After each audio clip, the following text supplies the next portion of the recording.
Hi hello నమస్తే అండి. మీరు చూస్తున్నారు సిఆర్కే వీడియోస్ 16.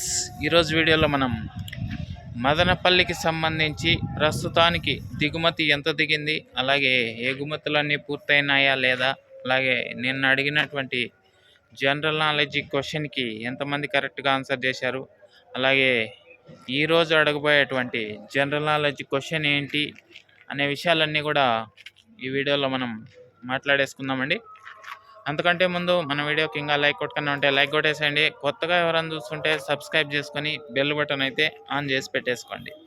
ఇంకా ఇవాళ నిన్న మనకు ఒక యూట్యూబ్ నుంచి ఒక లెటర్ అయితే వచ్చిందండి. దానికి సంబంధించి ఇవాళ ఒక వీడియో అయితే చేశాను. చూడకుండా ఉంటే వెళ్ళి చూసేయండి ఒకసారి. ఓకే, ఇంకా ఈరోజు సమయం వచ్చేసి దగ్గర దగ్గర 8 గంటలు అయితే కావస్తుందండి ప్రస్తుతానికి. ఇంకా ఇప్పటి వరకు చూసుకుంటే మదనపల్లి ఓవరాల్ దిగుమతులు చాలా మండీల్లో అయితే కాయ ఇంకా దిగలేదండి. కేవలం ఒక 2-3 మండీల్లో మాత్రమే దిగింది. అది కూడా కేవలం 50+, 100 దగ్గరగా. ఒక్క టీవీఎస్ మండీలో మాత్రమే 500+, దగ్గర 600 వరకు అయితే దిగిందండి ప్రస్తుతానికి. టీవీఎస్ మండీలో తప్ప మిగతా అన్ని మండీల్లో కూడా 50+, 100 దగ్గర మాత్రమే. ఒక 2-3 మండీలే, అది కూడా. మిగతా మండీలన్నీ కూడా ఖాళీగా కనబడుతున్నాయి.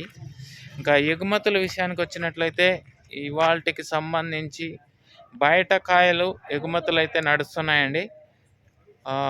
ఇక్కడ లోకల్ కాయలకు సంబంధించి ఎగుమతులన్నీ అయితే పూర్తి అయిపోయినాయండి ప్రస్తుతానికి. ఇంకా నిన్న అడిగినటువంటి జనరల్ నాలెడ్జ్ క్వశ్చన్కి ఎవరు కరెక్ట్గా ఆన్సర్ చేశారు అంటే మాధవి గారు, అలాగే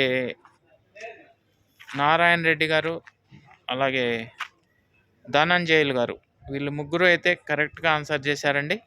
మన రాష్ట్రంలో ఉన్నటువంటి జిల్లాలు ఎన్ని అని అయితే అడగడం జరిగింది. కరెక్ట్గా 26 అని అయితే ఆన్సర్ చేశారు. ఓకే అండి, మీకు మన సిఆర్కే వీడియోస్ 16 ఛానల్ తరపు నుంచి కంగ్రాచులేషన్స్ అండి కరెక్ట్గా ఆన్సర్ చేసినందుకు. Thank you. ఇంకా మొన్న ఒక క్వశ్చన్ అయితే అడగడం జరిగిందండి.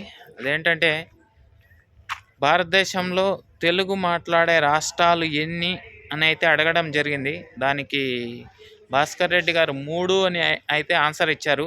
3 అనే ఆన్సర్ వచ్చేసి కేంద్ర పాలిత ప్రాంతమైనటువంటి పుదుచ్చేరిని కూడా కలిపి ఆయన చెప్పారండి.